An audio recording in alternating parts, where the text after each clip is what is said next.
just be the evolution of the sport. I mean, every now and again you get these coaches that roll through that you just want to go, gosh, just get with the time, guy. If your coach is teaching your 6-year-old a headlock before anything, there's a problem. Look, we're going to take the 1 or the 16. You decide. Welcome to the show. And we're live. Jake, what's going on, my man? How are you? What's up, man? What's up, dude? Glad to be here. Thanks for having me. Yeah, thanks for coming on, man. So, before we really jump in here and I get you to do an introduction and everything, I got to know, did you guys figure out your arsonist situation? Dude, we that is all under investigation. Yeah, we don't know the answer. The police and fire department are both investigating, and I think our insurance company is getting involved with their own person. But it was clearly a case of arson. So, um, yeah, I don't know what the heck's going on, but somebody didn't like us, and they came after us pretty good. So, whatever, onward and upward. Yeah, apparently when you just raise good enough competition, people will do whatever it is they can to not get your kids to go places. Man, I tell you what, yeah, somebody, where we're from, Alabama Auburn rivalry is a big deal. And a couple years ago, a crazy Alabama fan like poisoned all the trees on Toomer's Corner in Auburn. I don't know how big of a news story that was elsewhere, but it was huge where we were. So um, it finally the dust settled and I realized what was really going on, I said, "What in the Harvey Updike is happening around here? Like what rivals do we have that hate us this bad?" So I don't That's know. great. That's great. All right, so for the viewers listening, this is Jake. He runs IronClad Wrestling in Alabama, and I probably won't do him very much justice by giving him an introduction, so I'll let him do it himself. Yeah, dude, we have a wrestling program. We're like every other crazy person. We have this disease called wrestling, and we love it. And we have a club, and club operates a lot like any other club. We also have jujitsu and kickboxing attached to that, but our passion is in truly growing the sport. I kind of hate when people say grow wrestling, but we transplant youth programs, and then we also have an entire platform called Ironclad Methods that we're working on really trying to revolutionize the wrestling training, around our country. I'm out here at the Olympic Training Center right now, trying to share some of the things that we've learned, and so we do consulting and help other programs, high school, college programs, you name it, clubs, help them figure out how to do this thing because it's a pretty tough way to make a living, or it'll drive you crazy if you just do it, long enough. So we're trying to help others and share some of the things that we messed up and things we've learned along the way. Right, right, and yeah, and you got a coaches summon coming up here pretty quick, right? Yeah, we sure do, dude. April 14th and 15th, there at Ironclad HQ in Birmingham. Yeah, shameless plug. Come see us, dude. We've had college coaches, high school coaches, club, jujitsu, black belts, instructors all come in, and I think it's special. It's definitely different than anything else that's out there, and people seem to enjoy it, and we're slowly getting better at what we're doing. So we've got more resources and can just give better, more practical stuff. Pulling everything out of my brain and putting it on paper, or giving it to people in a way that they can consume it and implement it, is that's probably been the hardest thing, is me getting out of the way. So we're slowly getting better at sharing that stuff, and I'm really excited about for this year. I think it's going to be awesome. Yeah, no, I think you guys are doing a great job. That's the one thing I really like about what you guys have going on is, you're not only a great asset for wrestling in general or athletes, but I just talked about it last week. There's lots and lots and lots of coaches that, have always had these excuses over the years of, oh, I don't have the knowledge, or oh, I don't know where to go to find this. And, you guys with your online program that you can go in and get, and then the coaches summits you guys do, having you guys be a big asset for coaches as well, that's huge. I think that's great, and everything that I've seen that you guys are doing is just power to you. Well, man, I appreciate that. That means a lot. Thank you so much. Yeah, so I mean, I definitely would say, I'm not going to make you go into it too deep, but I've been told, and it's a lot of the things you and I have talked about, kind of in Tulsa and stuff like that, is you guys implementing technology and different things like that into your training. Go into that a little bit. Yeah, man. So, there's different modes of learning. And one of the biggest things we've got to do is drive up engagement in practice. And so um, we are implementing. I mean, so we use technology. We use an InBody 570. We're testing athletes and doing performance stuff and figuring out in great detail where their strengths and weaknesses are, where their deficiencies are physically, and we can target weight classes. So we're using technology in that way, but we use it every day in practice. We have a fat TV overlooking the mats, and we create visuals, and they're on the board, and so we have basic checklists. We use funnels and different flow drills and mapping the habit. We have a structured habit checklist, like kind of if you take the things that the Gracies did in jiu-jitsu, if you understand some of that stuff, like we leveled that up a few times and then have done that for wrestling. And so there's all kinds of basically checklists. There's a unified vocabulary, and we use those visuals to make sense out of like 11 lines of defense on a takedown. Like it's not just sprawl and stuff the head. Like there's 11 lines of defense. There's flows and funnels, and we help people it make sense where how many different ways. We have basically a checklist of all these different ways, let's say, to single leg a person, entries, ways to get into a single leg. And so it drives up engagement in practice so that kids aren't just doing the same thing. And we can differentiate. And I mean, right now I'm in Colorado Springs, and they're running a practice that I scripted up, and they're using these resources at home. My brother and a few of our other coaches that are volunteer and they're crushing it. I mean, I feel confident that I'm going to come home and our athletes are going to be better because we get rid of the one coach problem. Every coach, every program has this constraint that all the information happens around one person. And if you have this visual, the kid doesn't say, "Coach, what did you say about the single leg?" He looks up on the board and sees it, and now he's connected to the learning process. He's not just asking me for the answer to the test kind of thing. And so Right. it quickly builds, and then you can have athletes coaching other athletes. I mean, it really is it becomes a vortex pretty quickly for learning, and it's just really really awesome. I think we're in the like really early iterations of it, but it's still so many levels better than the way it's been done, and it's really exciting to see the results in our room. Yeah. Oh, yeah. Well, and your guys is just your presence on social media and different things like that. I don't know if you ever imagined it would get as big as it is, but you guys are almost trend setting these days.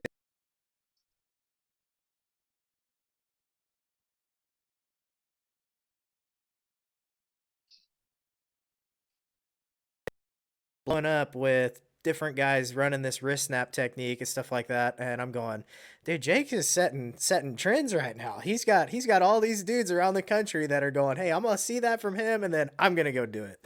So you're not only impacting your kids, but you're impacting everybody else's kids too.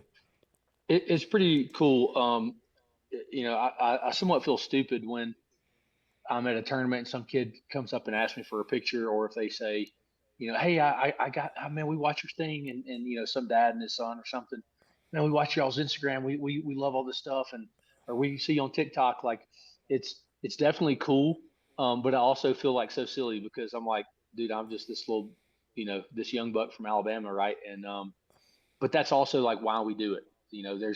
There's this thing called the Flynn effect when basketball started becoming on television, when it was televised, and how like quickly the game of basketball went and elevated. And you see that with flow wrestling. Flow wrestling's had a crazy impact. Whether you love them or hate them, you have to respect that they have changed the game. I mean, it's a very different era now with access to wrestling training, and it's pretty cool. We can put things like that on social media and collectively have a few 100,000 views or something, and know that it's making an impact and people are picking it up. I kind of wish they would go look at and get the deeper answers, the all the additional good stuff, not just the little snippet that goes on for free on socials. But whatever, they're Yeah. getting it and using it, and that's good. Yeah, so he's not going to say this, but listeners, coaches, what he's saying is, I just talked about it last week. Go pay your 80, 100 bucks, whatever it is, get the coach's guide, go start working on that stuff so that way your kids can evolve with the sport. So, like I say, we talk about, your new evolution of training, and it's kind of something that we've started implementing a lot with our guys is and I would like to get your opinion on this, is do you think that it's good for these kids, especially at a younger age, to start training, year round versus just the October to March and being done? Like we've been trying to imply a lot of our guys to come in, at least once, if not twice a week, all year round, just constantly, come in our practices that are out of season. It's not like we're grinding super hard, you're not going to be going nuts, but just staying in the room, staying consistent. What's your opinion on that? Yeah, I mean, you absolutely have to. The answer, so um, it's undeniable. Like you have to be doing that. If you practice one day a week in what a lot of people call your off season, we call that club season. If you practice one day a week in club season, then you're just trying not to get worse. Like you're trying not to fall too far behind. 2 days a Right. week is gonna like keep you up with other people who are you know, so you don't get past per se. And then we say 3 to 4 days is 3 days is like, hey, I'm trying to improve. I'm looking for have a better season next year. And 4 days plus is like I'm really committed to my goals. I have high aspirations, and I think balance is important. One thing we talked this week with the athletes here at the training center is about having harmony.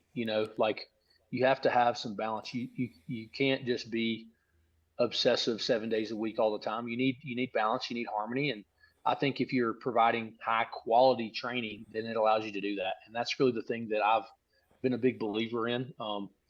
I first coached with another guy when I first got out of college, and there wasn't balance, there wasn't harmony, and you need that. I mean, Spencer Lee's life isn't really balanced, but to quote one of our coaches there, he has harmony. His family has said, this is, we're all on board and this is what we're going to do.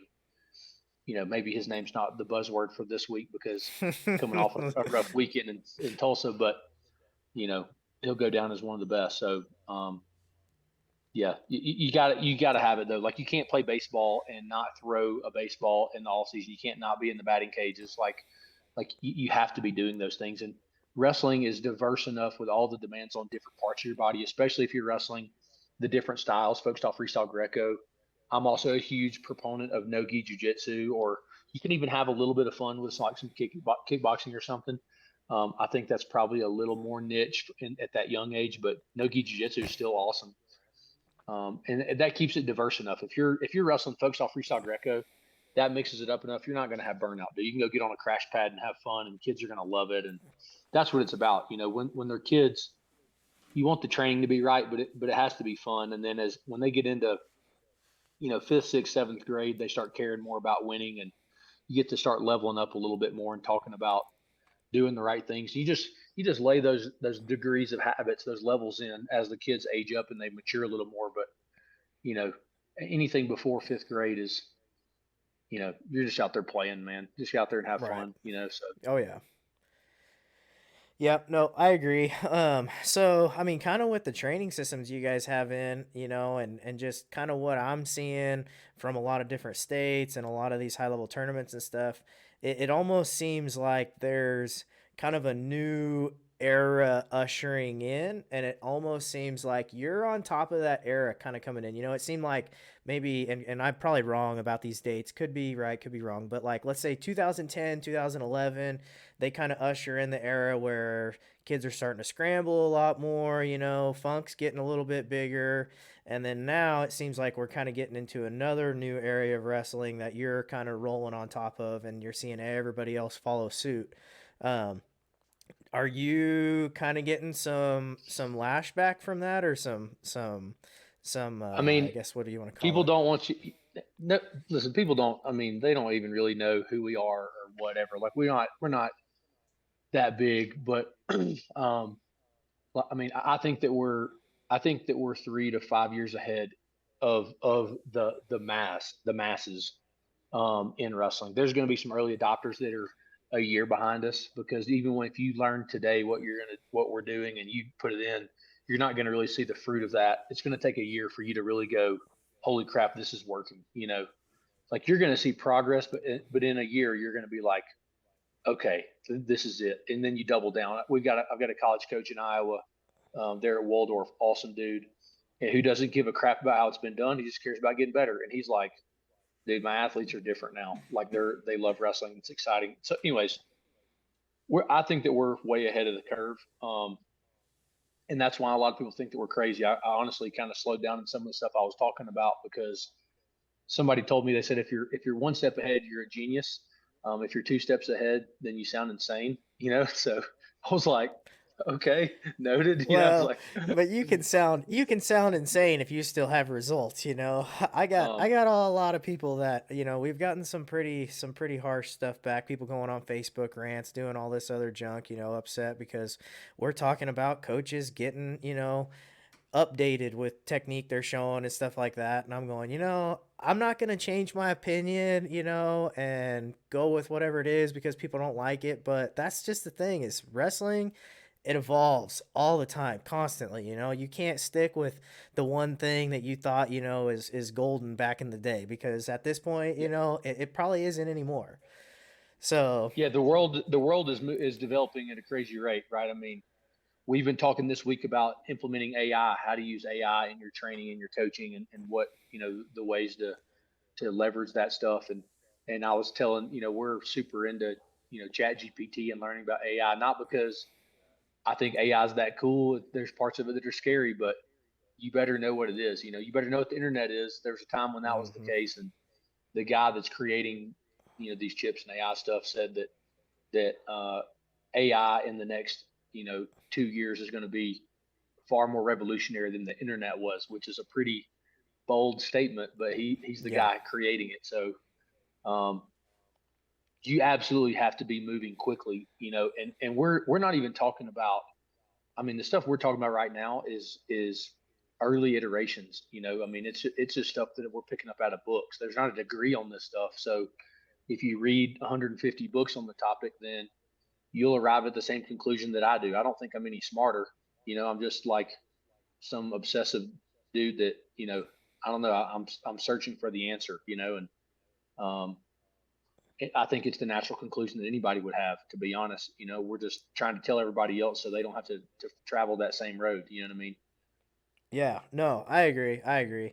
Um, and it seems like, along with that, there's a lot of people that are kind of following suit, not even on the technique side, but just the getting out there on a platform and just getting more exposure. In my personal opinion, I don't think ESPN does a good enough job.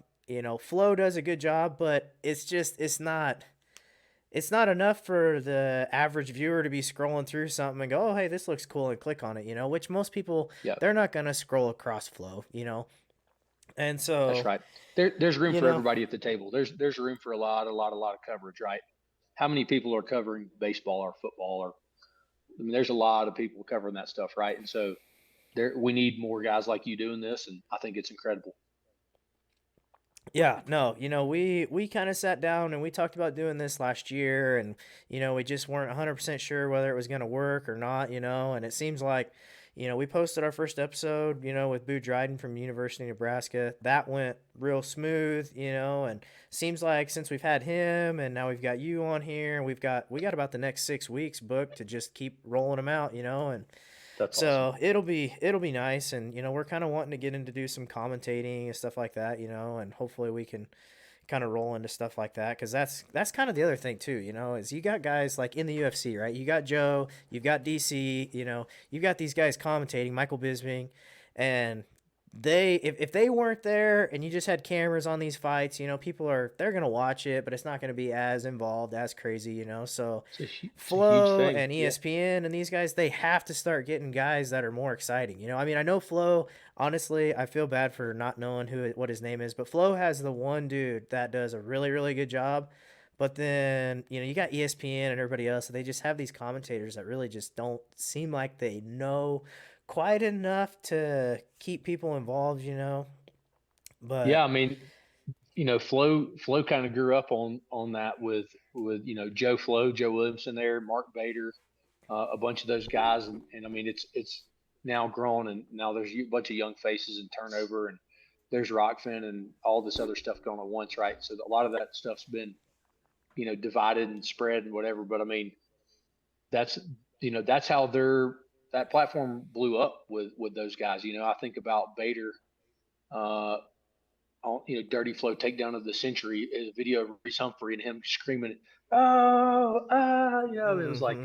that. That's like a theme of my head. And when I think of Flow, that's what I think of. And we need commentators that make it exciting. I think it's incredibly important from the fans' perspective because it's difficult to be a fan of wrestling.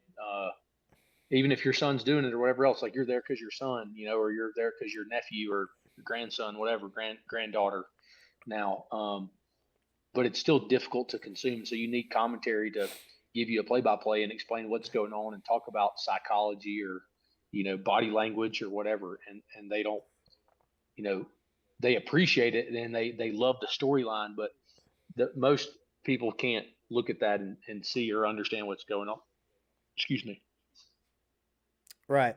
Yeah, no, I agree. And I think, the atmospheres on some bigger stages, they've got to change just a tiny bit, I think at this point a lot of the colleges, are doing a real good job of making the atmosphere exciting. And I think that's the biggest thing is people are going, I don't want to go to this wrestling tournament or this wrestling duel, whatever, because it's just not exciting. But I think at this point we're kind of getting a to a place where majority of these tournaments and colleges are getting the excitement going, and they got smoke machines and flame machines and spotlights and all that type of stuff. And it'll be nice to see more of it, and maybe to even add to just your general things that almost everybody does. I don't know what that would be, but you never know. People can come in. Yeah. Honestly, I think they could hire some production people, and they would probably have a heyday with it, just because you could go as eccentric as you want, and it would still probably work out just fine. So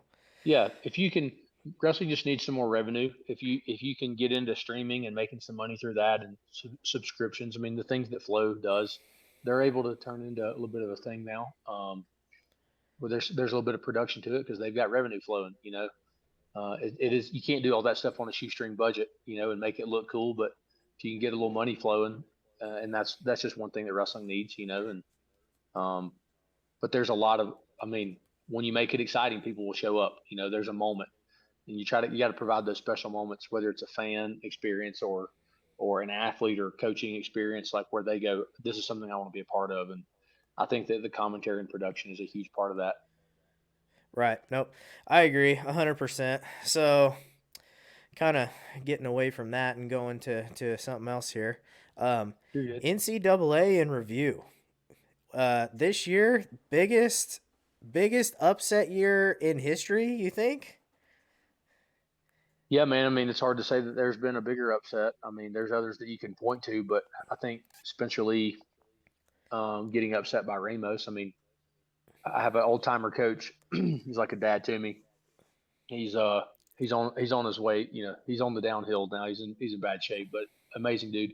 He used to always say, uh, "There's never been a horse that can't be rode, nor a man that can't be throwed." Right, and Right. we call him Burtonisms. Jack Burton, legendary coach, um, and that's what we saw this weekend. I mean, it's so very true. I think that it's incredibly huge upset. It's really upset. Honestly, hard to think about when you. I've heard some rumors about interviews with Spencer and stuff, and my heart goes out to him because I think that he's in a bad place mentally. I think he's struggling with some different psychological stuff there. With somebody told me he made a comment that he'd never accomplished a goal that he set out, and it was like just a mess. There's some, I don't know how inside of that is, but that's very telling of his psychology. You know what I mean? I mean, what an incredible athlete, incredibly skilled athlete. I mean, I never won an NCAA title, even in Division II, much less D1, and he won three of them. That's a pretty short list, and um, yeah, just crazy. I mean, and it's a time when the rule set favors him more heavily than ever before. I mean, went from 5 seconds three near fall to 4 seconds four near fall, and he's good on top. And so the rule set favors him more than maybe any rule set ever for any athlete. And still, anybody can go down. You know what I mean? Anybody can go down. Right.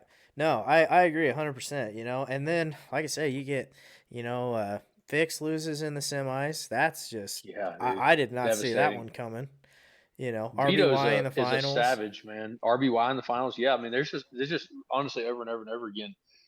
I Fix is a tough one, man. I love that kid. He's been around a long freaking time, and he's been really good for a long time. It's hard to think that he's a guy who never won an NCAA title. But Vito Arujau is also a savage.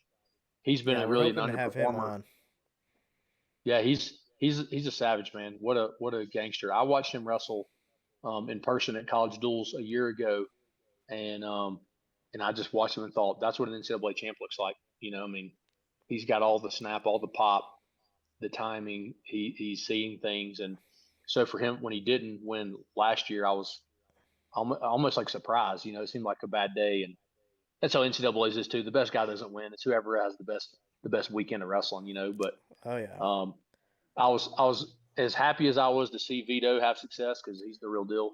I was pretty sad for Fix. I mean that what a you know he's an American dude, man. Freaking I think Yeah. about him carrying a flag at a cadet world championship or whatever, and he's been good for a long time, and I think he's a pretty good kid. So whatever, man. Yep. Wrestling's tough.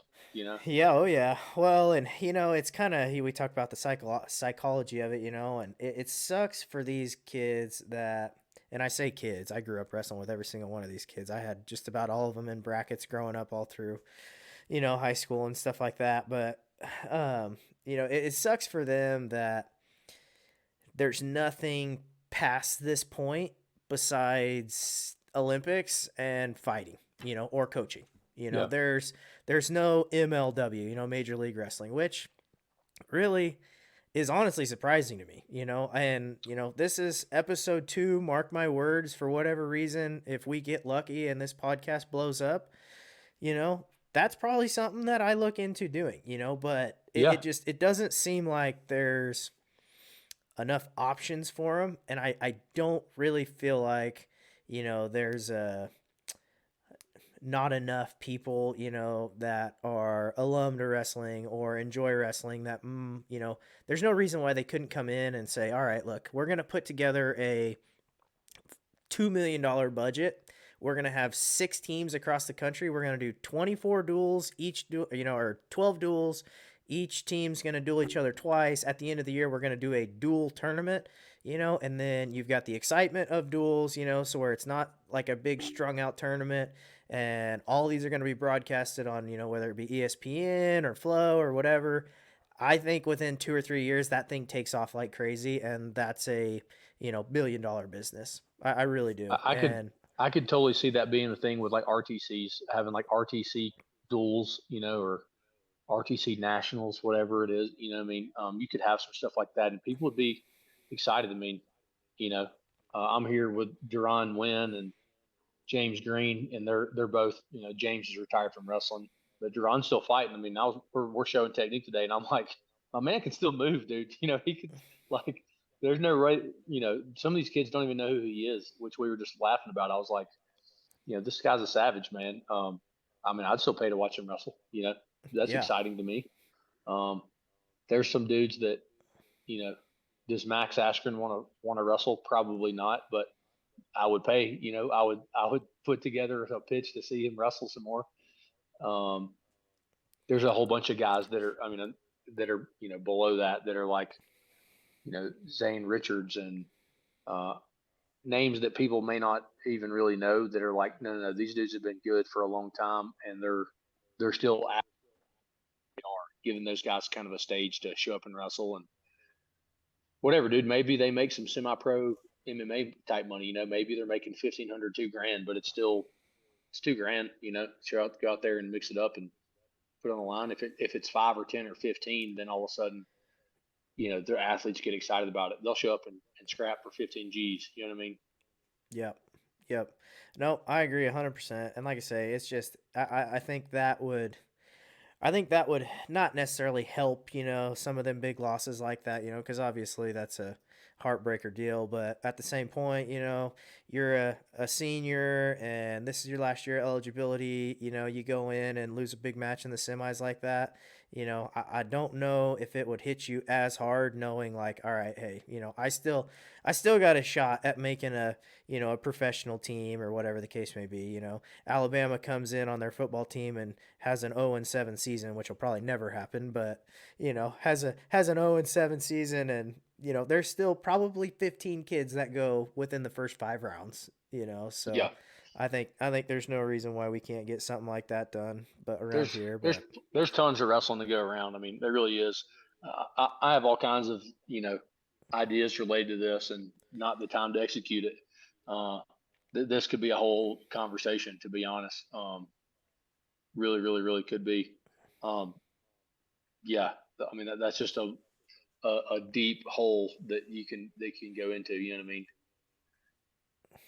yep. Dude, Clayton, I'm so sorry, man. I feel like such a, I'm being so rude. I'm getting Paige. I have a team meeting up here with our USA guys, and I've got to go up here and Hey, talk to them and you're recap good. day one. You're Um, good. We I, appreciate you I, coming I, on.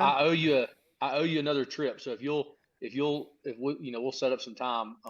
We'll get on here and do this for 90 minutes, an hour and a half, 2 hours. I don't even care, dude. I love talking No, wrestling, and I want to, if I can help you provide, content or value for your followers, I'll carve out the time to do it in my schedule, because we need more people doing this, and it's something that we obviously spend a lot of time, energy, effort in, and so I know how much goes into it, and yeah, so I'll start by apologizing that I have to run, no, because it means a lot to me that you do this, and I have a lot of respect for it too. So please forgive me. no. You're good. We're actually just getting ready to wrap up. We usually try to stay around 30 minutes, so I appreciate you coming on. This is episode number 2, guys. Thanks for listening, and Jake, I appreciate it again. Just be the evolution of the sport. I mean, every now and again, you get these coaches that roll through that you just want to go, gosh, just get with the time, guy. If your coach is teaching your 6-year-old a headlock before anything, there's a problem. Look, we're going to take the 1 or the 16. You decide. Welcome to the show.